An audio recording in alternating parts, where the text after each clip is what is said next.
September 26, 1940. Tokyo, Imperial Navy Ministry. Rain tapped softly against the windows, while uniformed officers moved through corridors washed in yellow light and cigarette smoke. Polished boots clicked over stone floors. Secretaries carried folders tied with cord. Telephones rang, were lifted, answered, replaced. Outside, the capital breathed in nervous silence. Inside, men in dark naval tunics argued over the future of an empire. Admiral Isoroku Yamamoto did not look like a man dazzled by visions of easy conquest. He stood at a table crowded with charts of the Pacific, fuel estimates, fleet dispositions, shipping lanes, and industrial tallies. Pearl Harbor was not yet a battlefield. The Philippines were still names on maps. Singapore, Guam, Wake, the Dutch East Indies. All of it lay before the officers as objectives, arrows, timetables, probabilities. But behind the clean geometry of strategy sat a harder truth. And Yamamoto knew it. Around him were men shaped by the old creed of the Imperial Japanese Navy. They had been raised on the memory of Tsushima. They believed that war at sea could still be decided by a single crushing encounter, a decisive battle that would shatter American will and force negotiations before the enemy's greater resources could be brought fully to bear. Strike hard, seize the outer perimeter, bleed the advancing fleet, then destroy it in one grand engagement near Japan's home waters. That was the idea, elegant, disciplined, deadly. It was also a gamble with time. Yamamoto's finger moved across the map from Hawaii to the Central Pacific, then westward toward the home islands. He had studied the United States. He had lived there, traveled there, watched the factories, the railroads, the oil, the steel. He understood something many in Tokyo preferred not to face. America was not just another naval opponent. It was an industrial continent. A younger staff officer, eager, sharp-faced, almost breathless with confidence, spoke of morale and surprise. Another mentioned the superiority of Japanese training, the long-lance torpedo, the skill of carrier aviators, the spirit that could overcome material inferiority. The words sounded brave in that smoky room. They were not entirely wrong. The Japanese Navy was formidable. Its air crews were among the best in the world. Its commanders were experienced, aggressive, and imaginative. In the opening phase of war, they could hit like a hammer, but hammers do not win if the enemy becomes a machine press that never stops. Yamamoto's answer came cold and controlled. He could promise violent success at the beginning. He could promise a storm for months, perhaps half a year. Perhaps a little longer. The combined fleet could range across the Pacific and deal blow after blow. Battleships could burn.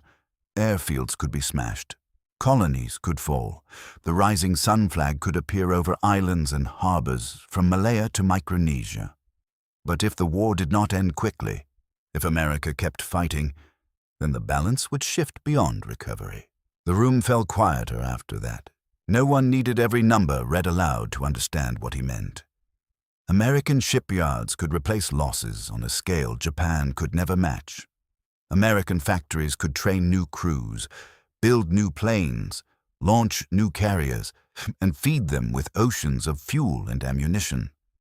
Japan's strategy depended on a short war because its economy demanded a short war. That was the trap. The decisive battle doctrine was not simply a preference.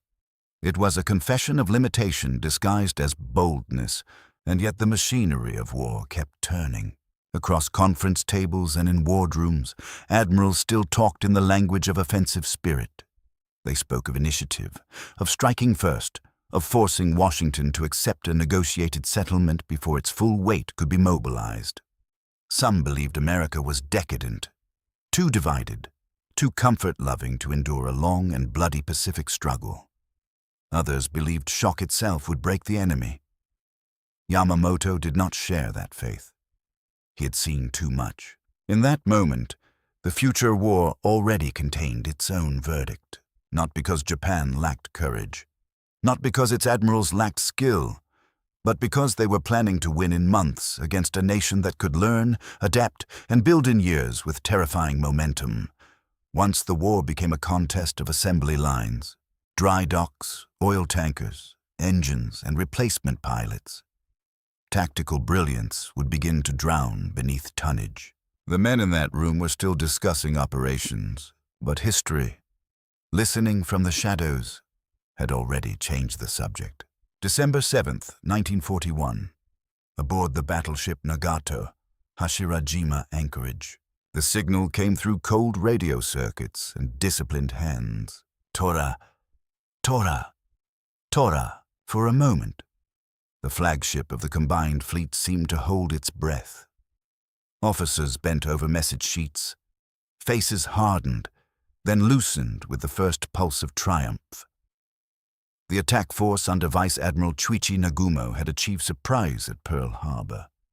Across the anchorage in Hawaii, battleships were burning, aircraft smashed on their fields, men thrown into smoke, oil, flame, and black water.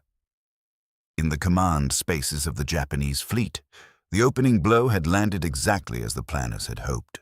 It was the kind of message that made careers, justified theories, and set old admirals nodding to one another as if history itself had finally saluted them. The gamble had worked, at least for that morning. Japan's Navy had trained for this kind of violence with obsessive care. Pilots who had flown over the still waters of Kagoshima and the inland sea had crossed the Pacific in silence and struck with terrifying precision. Torpedo bombers ran low over the harbor. Dive bombers fell through bursts of anti-aircraft fire. Fighters swept the airfields. Within hours, the proud Pacific Fleet looked wounded and stunned. In Tokyo, newspapers would soon shout victory. In mess halls and wardrooms, officers would tell one another that the Empire had seized the initiative and that the Americans, humiliated and bleeding, would now hesitate. But far from the cheers, Yamamoto remained fixed on the larger shape of the war. He had wanted this blow because he believed Japan had no other chance, not because he believed it could settle everything by itself. He understood that surprise could shatter the opening posture of the United States, but surprise could not sink American steel mills. It could not bomb Detroit. It could not set fire to California shipyards or drain the oil out of Texas. Even now, while reports of success spread through naval channels, the machinery he feared most remained untouched. The workshops, furnaces, assembly lines, railheads, and slipways of a continent had not even begun to move at full speed. And yet the first months fed every illusion. Hong Kong fell. Guam fell. Wake, after a first sharp rebuff, sir, fell. The Philippines shook under invasion. Malaya buckled. Singapore, Britain's fortress in the east, collapsed in humiliation. In the Netherlands East Indies, Japan lunged toward the oil it needed like a starving empire reaching for a final meal. Everywhere, maps were revised in Japan's favor. The perimeter widened. The banners advanced. The victories came so quickly that they seemed to prove the doctrine correct. Strike first, advance hard, dislocate the enemy, create such a belt of conquest that no counterattack could break it without catastrophic loss. Many officers began to believe that the decisive phase had already begun. But inside the Japanese command structure, there were men who could hear the faint grinding of another war starting underneath the one they were winning. Admiral Osami Nagano, chief of the Naval General Staff, had supported war for strategic reasons. Yet even in the highest councils there had been no honest arithmetic that erased the imbalance in industrial power. Officers could discuss morale, training, spirit, and operational brilliance all night. But none of those things changed the fact that every aircraft shot down over the Pacific would have to be replaced. Every destroyer damaged would need steel, labor, dry dock time, and fuel. Every veteran pilot killed represented years of training that Japan could not rapidly duplicate. The Empire had wagered on a swift settlement because the alternative was a long burn it could not survive. The problem was hidden at first by speed. A fast offensive can conceal weakness the way a blade's flash can hide a crack in the steel. In those early victories, Japanese naval officers still thought in terms of battles, not systems. They counted sinkings and landings, not replacement curves. They measured success by seized islands, not by how many shipways the enemy could fill by next year. Tactical brilliance still looked like destiny. The great carriers of the Kido Butai still seemed invincible. The destroyer captains still trusted night attacks, torpedoes, and nerve. The aviators still believed skill would offset numbers. For a few months, reality cooperated with their confidence. But beyond the horizon, American industry had begun to wake, not in headlines yet, not in a single dramatic battle, in quieter places first, in contracts signed, in yards expanded, in workers hired, in welding sparks under winter skies, in new keels laid down with no thought of a short war. Japan had drawn first blood. America was beginning to count. Dawn broke over a gray Pacific streaked with wind and spray. On the flight decks of the Japanese carriers, mechanics crouched beside aircraft with fuel hoses and bomb carts. Deck crews in colored vests moved with drilled precision through the half-light. Engines coughed, then roared. Signal flags snapped in the air. Far below, steel hulls cut through the swells in ordered lines. It looked like the perfected instrument of naval war. Sharp, disciplined, confident. Vice Admiral Chuichi Nagumo stood at the center of it, surrounded by power that seemed almost unbeatable. 4 fleet carriers, veteran air crews, a striking force forged in the victories of the previous 6 months. Pearl Harbor, the Indian Ocean, the Southern Advance, all of it seemed to lead naturally to this moment. Another blow, another success, another step toward the decisive battle Japan had always imagined. But by then, the war had already begun slipping away from the old timetable. Midway was supposed to draw out the American carriers and finish them. It was meant to tighten the perimeter and restore Japanese initiative after the shock of the Doolittle raid. Instead, in a few savage minutes, the center of Japan's naval air power was set ablaze. The Kagi burned, Kaga burned, Soryu burned. Hiryu fought back, then burned as well. Flight decks that had launched triumph across the Pacific became furnaces of twisted metal, bombed aircraft, ruptured fuel lines, and men running through black smoke with nowhere to go. The pride of the Kido Butai was shattered in a single day. The loss was not only measured in ships, it was measured in pilots, mechanics, deck officers, squadron leaders, maintenance crews, and habits of coordination that took years to build. Japan could write new hull numbers on paper.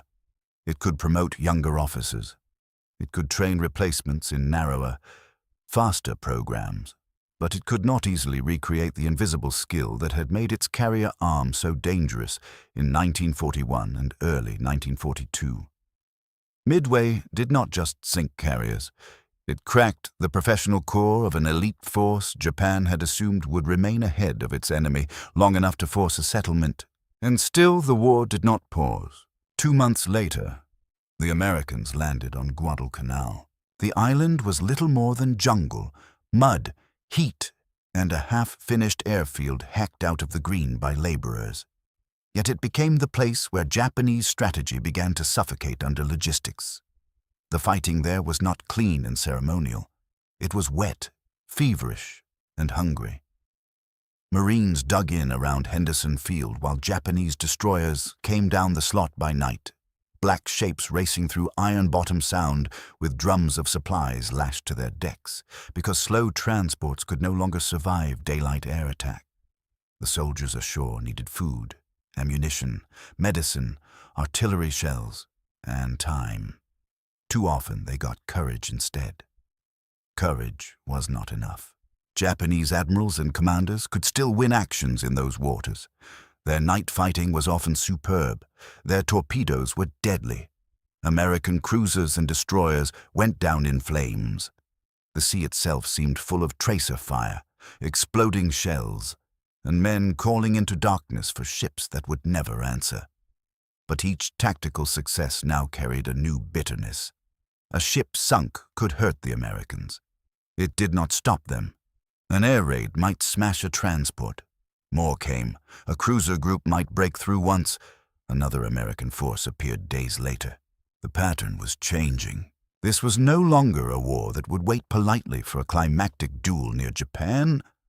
The Americans were building pressure everywhere at once, turning each foothold into an airstrip, each airstrip into a shield, each shield into a springboard. Even when Japan fought brilliantly, it bled in ways it could not replace. Each destroyer run to Guadalcanal burned precious fuel and battered precious machinery. Each veteran aviator lost over the Solomons was gone from a shrinking reservoir of skill. Each month that passed carried the same quiet message back to Tokyo. The enemy was not collapsing. The enemy was multiplying. Men in the Imperial Navy began to feel it before they fully admitted it. Not always in speeches, not always in formal memoranda. Sometimes in the silence after casualty reports. Sometimes in the strain in a staff officer's voice when counting aircraft still operational. Sometimes in the way an admiral studied a map and realized that every arrow pointing outward now needed ships, planes, escorts, fuel, spare parts, and trained men just to remain where it was. The decisive battle doctrine had promised one great reckoning. Instead, America had forced Japan into a grinding series of reckonings, and behind every one of them stood the same invisible enemy, louder now than any naval gun. Factories, November 1943. Tokyo, Naval General Staff Offices. The rooms were warmer than the sea and quieter than the front, but not by much. Typewriters snapped behind closed doors. Clerks moved in felt-soled shoes. Maps on the walls had become crowded with red and blue markings, convoy routes, lost positions, emergency estimates, and penciled revisions that never seemed to stop. Reports arrived in stacks, oil stocks, aircraft output, shipping losses, pilot training hours, repair delays, American landings, American carrier raids, American construction. Every page carried the same pressure in a different form. The war had become arithmetic. For years, many Japanese naval officers had spoken in the language of spirit, initiative, and decisive battle. Now the most dangerous figures in the Pacific were not admirals at all. They were production totals, steel tonnage, tanker capacity, engine output, numbers coming out of American shipyards so vast that they seemed almost insulting. One escort carrier launched, then another, then fleet carriers, light carriers, destroyers, submarines, cargo ships, landing craft. Aircraft factories delivered new machines in streams that no brilliant plan could bomb away. The United States was no longer reacting to Japan's offensive. It was building an entire war, making universe around it. Admiral Minechi Koga inherited command after Yamamoto's death, and with it, he inherited a strategic reality growing darker by the month. The old assumptions still existed on paper. Lure the American fleet westward, attrit it through submarines, aircraft, and night actions, then destroy it in a major fleet encounter. But every month made the concept more fragile. Attrition was supposed to weaken the enemy faster than it weakened Japan. Now the opposite was happening. American ships returned in greater numbers than before. American aircraft losses were replaced with newer models. American pilots arrived with improving training and better support. Japan's victories, when they came, did not accumulate into advantage. They vanished into the enemy's industrial depth. This was the point where Japanese admirals began saying things that would have been almost unthinkable in the early triumphs of 1942. Not always publicly, not always in dramatic words for history books, but in memoranda, conversations, warnings, and bitter after-action judgments. the truth hardened. The war had expanded beyond the scale Japan had planned for. Operations once imagined as steps toward a climactic victory were becoming costly attempts to delay an enemy whose strength increased with every passing season. The most painful part was that this did not arrive as a single revelation. It came as accumulation, a convoy report noting another tanker sunk, an air group commander admitting that new pilots could fly, but not fight like the men lost over Midway and the Solomons. A staff officer realizing that replacement aircraft existed on paper but not with the spare parts. Shipping, mechanics, and fuel needed to keep them in action. A fleet commander discovering that he could still assemble a striking force, but not sustain it through prolonged operations. What had once looked like isolated deficiencies now appeared as one connected system of weakness. Japan did not merely have fewer resources. It lacked the industrial elasticity to absorb shock. Every loss cut deeper because there was no broad reservoir behind it. Every emergency measure borrowed from the future. Every offensive operation consumed material that could not be restored at the same pace. American war production did more than outbuild Japan. It broke Japan's theory of victory. The pre-war strategy depended on the enemy behaving according to Japanese timing. Strike first, seize the perimeter, force the advance into chosen waters, wear down the American fleet, finish it, negotiate. But mass production ruined the rhythm. It meant the American Navy did not need to preserve itself for a single, decisive encounter. It could attack, lose ships, replace them, attack again, and widen the front at the same time. It could turn the Pacific into overlapping campaigns that drained Japanese strength continuously. No doctrine built around one final battle could function properly against an enemy able to generate fleet after fleet. Some admirals tried to adapt. They dispersed forces, reworked defense zones, emphasized land-based aviation, and searched for a battle that could still restore the situation. Others remained emotionally attached to the old concept because nothing else offered hope. To abandon decisive battle was to admit that Japan had entered a kind of war it had no means to win. So they revised plans without abandoning faith in the final engagement. They shifted the imagined battlefield from one island chain to another. They talked of the Marianas, the Carolines, the Philippines. Somewhere, somehow, the great encounter would still come. But beneath the planning sat dread. The enemy was no longer a fleet moving across a map. It was a civilization in motion. In shipyards from coast to coast, hulls slid into water faster than Japanese intelligence had once thought possible. New carrier groups formed, amphibious forces multiplied. Air power thickened over every contested sea. Even when Japanese commanders made correct tactical decisions, they found themselves wrestling the consequences inside a strategic frame already bent against them. This was what industrial warfare meant. Not simply that one side made more things, but that production itself changed the meaning of loss, time, and battle. A Japanese admiral could still be clever, he could still be brave, he could still strike hard, but he could no longer strike hard enough. June 19th, 1944. Philippine Sea, west of the Marianas. Morning spread over the ocean in bands of pale gold and hard blue. Flight decks trembled under the weight of engines turning over. Men in helmets and goggles moved between parked aircraft with signal paddles raised high. The smell of fuel hung thick in the air. Radios hissed. Boots pounded steel. On the bridges of Japanese carriers and battleships, officers stared eastward toward a battle they had wanted for years and feared for months. This was supposed to be the answer.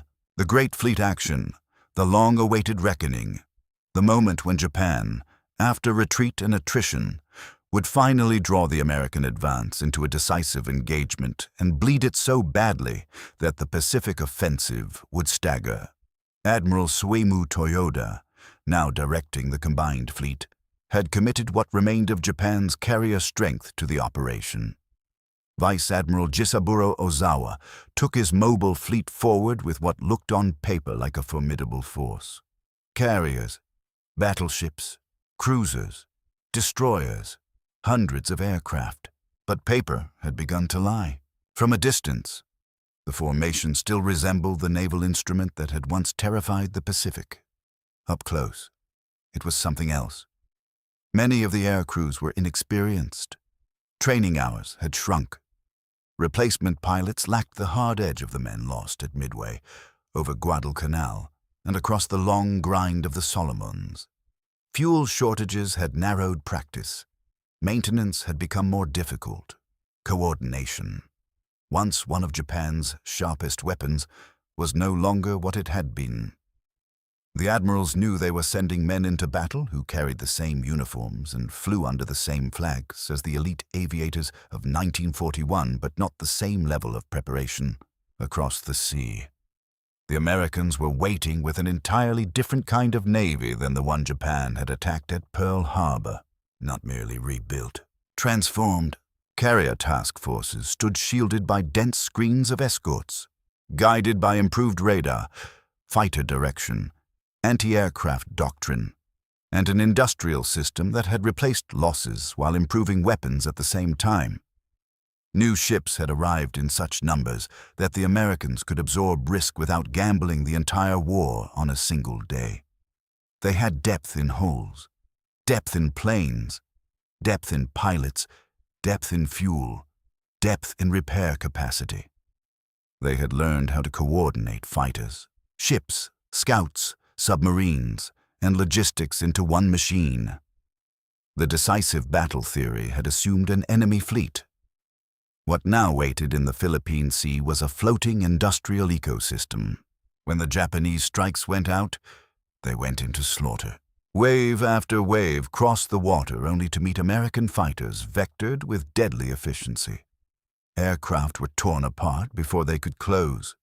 Others reached the fleet and ran into walls of anti-aircraft fire so heavy the sky seemed filled with steel. Pilots pressed forward through bursting shells and tracer streams, many of them too green, too poorly coordinated, too unsupported to break through. One formation vanished, then another, then another.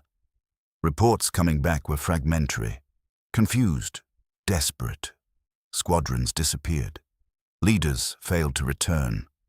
The offensive weight Ozawa had launched dissolved in the air. Men on Japanese bridges listened for successes and heard mostly absence. For years, the Imperial Navy had built its hopes around the moment when skill, courage, and concentration of force would crush the enemy in one great clash. Instead, the Philippine Sea revealed how completely industrial warfare had changed the terms. Tactical brilliance could not survive if the trained men required to execute it had already been consumed. A carrier fleet without veteran aviators was not truly a carrier fleet in the old sense. It was a shell carrying the memory of one. Then the submarine struck. American boats found Ozawa's carriers in the vast ocean and hit them with calm professionalism. Taiho, the pride of the fleet, took a torpedo that should have been survivable. Poor damage control and fuel vapor turned the wound into catastrophe. Later, Shokaku, veteran of Pearl Harbor, was also torpedoed and lost. Great ships that embodied the offensive spirit of the Japanese Navy died not in glorious gun duels, but under the underwater pressure of an enemy that could attack above, below, and beyond the horizon, all at once. By evening, the truth was impossible to soften. The old illusion was dead. This had not been a near-run thing, not a noble defeat that only bad luck had decided. It was a demonstration of structural collapse. Japan had entered the battle, hoping to restore strategic balance, and instead exposed how deeply that balance had already been destroyed. Admirals could still order attacks. Sailors could still fight with discipline. Pilots could still show terrible courage. None of that bridged the gap. The Americans had too many carriers, too many fighters, too many trained crews, too much radar coverage, too much fuel, too much industrial life behind every ship. What Japanese admirals had once feared in theory now stood before them in brutal daylight. American war production had not simply produced more weapons. It had produced resilience. It had produced repetition. It had produced the ability to suffer losses, correct mistakes, and return with greater force while Japan grew weaker each time it fought. The battle was still being reported in the language of operations and sorties, but in the minds of the men who understood what they had seen, another conclusion was taking hold. The decisive battle had finally come, and it had proved that decisive battle could no longer save them. October 24th, 1944, Philippine Sea, Central Philippines. The sky was alive with incoming aircraft. Lookouts shouted from the superstructure. Signal lamps flashed. Alarms rang through steel passageways. Men ran to battle stations with life jackets thumping against their chests and sweat already soaking through their uniforms. On the decks below, ammunition parties hauled shells by hand. Anti-aircraft crews tightened their grips and lifted their faces toward the sun glare where American planes were beginning to drop out of the clouds. The great battleship Musashi, one of the heaviest warships ever built, moved through the Philippine Sea as if sheer mass still meant safety. Around her, Vice Admiral Takeo Kurita's center force pressed on toward Leyte Gulf, part of Japan's desperate effort to smash the American invasion and recover the strategic initiative by one violent stroke. Battleships, cruisers, destroyers, all of them surged forward under attack, and for a few hours it looked like the old Navy was making one last attempt to force history backward. But the aircraft kept coming. They came in repeated waves, organized, relentless, and precise. Dive bombers angled down through bursts of defensive fire. Torpedo planes skimmed in low over the water. Fighters slashed overhead. Each attack added another wound, another rupture, another list, another flood. On Musashi, men felt the deck shiver under impacts that seemed to strike from every direction at once. Compartments filled, pumps failed. Voices on internal circuits grew more urgent, then strained, then ragged.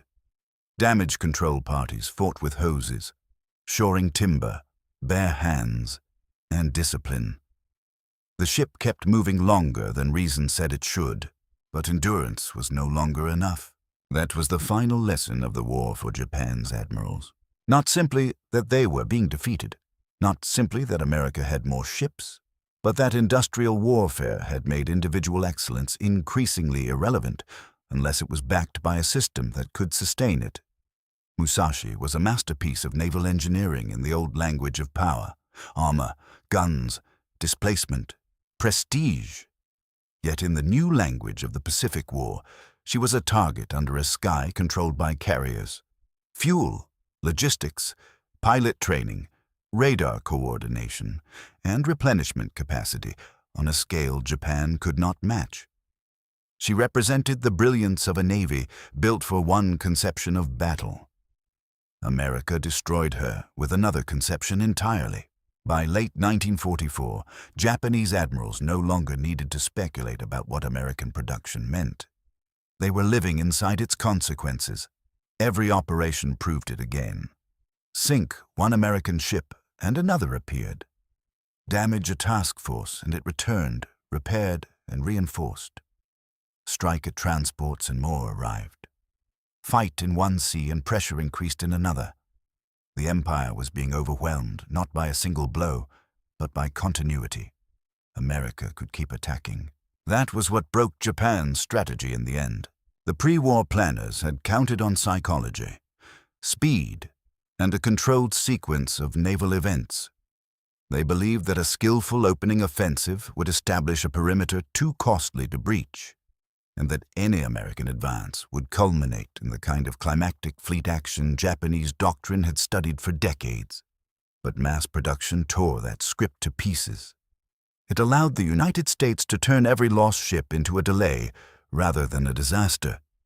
It allowed new fleets to appear before old wounds had closed. It made time itself an American weapon. And Japanese admirals knew it. Yamamoto had feared it before the war. Nagumo had glimpsed it after Pearl Harbor, though the victories still shone too brightly to make the danger visible to everyone.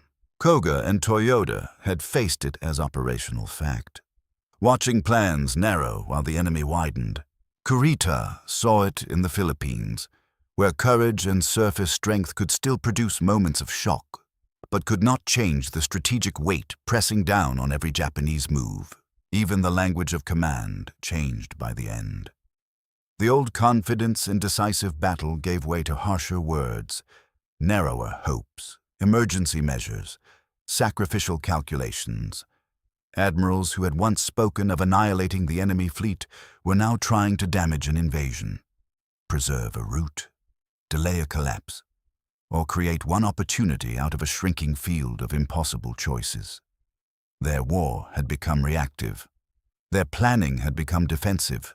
Their horizon had shrunk from victory to survival. This is what American war production did to Japan's naval strategy. It did not merely sink ships. It made the assumptions behind those ships obsolete. It turned elite aviators into irreplaceable losses. It turned brilliant tactics into temporary interruptions. It turned every Japanese success into something the enemy could absorb. It replaced the single decisive battle with an endless series of battles, all of which favored the side that could build, repair, train, transport, and return faster. In the final years of the war, Japanese admirals were not simply watching their fleet die. They were watching an entire theory of war die with it. And perhaps that was the cruelest part. They had prepared for a masterpiece of naval decision. What they got was a factory war. No surge of courage could outfly it. No torpedo could sink enough of it. No admiral, however gifted, could command against the weight of it forever. By the time the surviving leaders of the Imperial Japanese Navy understood that, fully, the verdict had already been written across the Pacific in smoke, twisted steel, empty hangars, silent radios, and harbors full of ships America could replace. The strategy had depended on ending the war before industry could speak. Instead, industry became the loudest voice in it.